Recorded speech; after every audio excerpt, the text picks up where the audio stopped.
आता आपण इथे बॉटम नेव्हिगेशन ड्रॉवरमध्ये टॅब्स कसे ॲड करायचे आणि त्यानुसार पेजेस कशी स्विच करायची ते बघणार आहोत. तर त्यासाठी इथे आपला स्कॅफोल्डचा एक पार्ट असतो ॲप बार, दुसरा असतो बॉडी. यापूर्वीच्या व्हिडिओमध्ये आपण बघितला तो ड्रॉवर.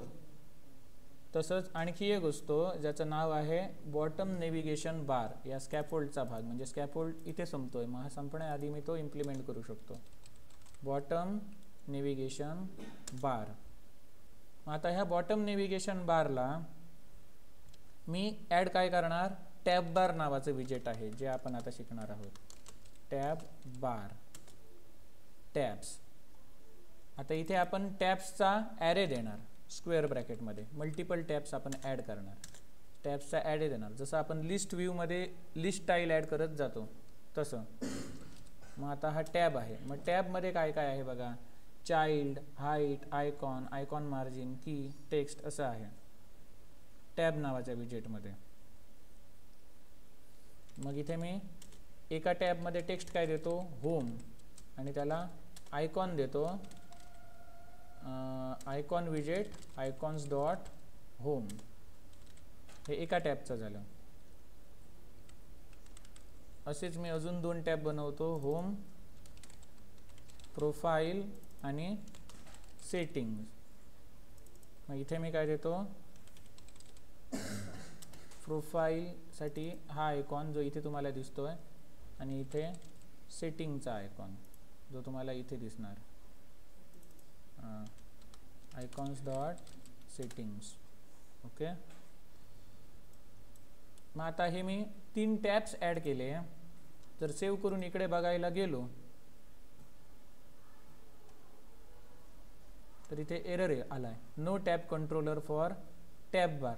मग याच्यासाठी आपल्याला काय करावं लागतं, हा जो तुमचा स्कॅफोल्ड आहे तो रॅप करायचा. कशामध्ये रॅप करायचा, टॅब कंट्रोलरमध्ये.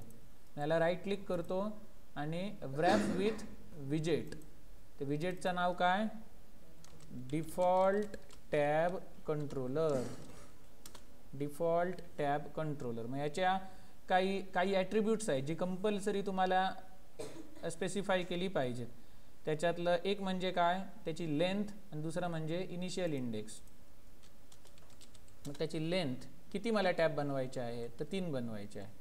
त्यानंतर सुरुवातीला कुठला बाय डिफॉल्ट सिलेक्टेड पाहिजे, तर जो 0 इंडेक्सचा आहे, 0 इंडेक्स म्हणजे पहिला टॅब, तो बाय डिफॉल्ट सिलेक्टेड पाहिजे. कळलं. कंट्रोल एस मारला आणि आता इकडे आउटपुट बघा, दिसत आहेत होम टॅब, प्रोफाईल आणि सेटिंग.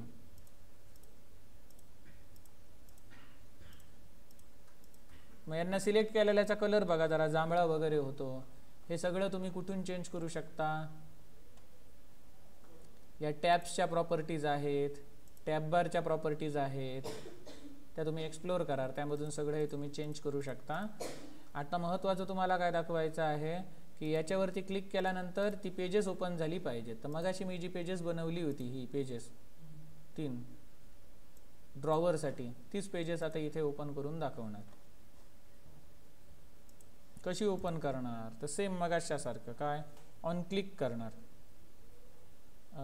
इथे सुद्धा ऑन क्लिक करायची गरज नाही. मगाशी जसं नेव्हिगेशन ड्रॉवरमध्ये ऑन क्लिक नाही, काय ते ऑन टॅप, हां, ते काय करायचं गरज नाही. मग इथे आपण काय करू शकतो, याची जी बॉडी आहे, या बॉडीमध्ये सध्या मी काय दाखवतो, इथे वेलकम टू फ्लटर दाखवतोय ना. मग त्याऐवजी मी इथे टॅब बार व्ह्यू घेणार. काय, टॅब बार व्ह्यू. इथे जो होता तो टॅब बार हा वेगळा आणि टॅब बार व्ह्यू वेगळा. जसा लिस्ट व्ह्यू असतो तसा हा टॅब बार व्ह्यू असतो.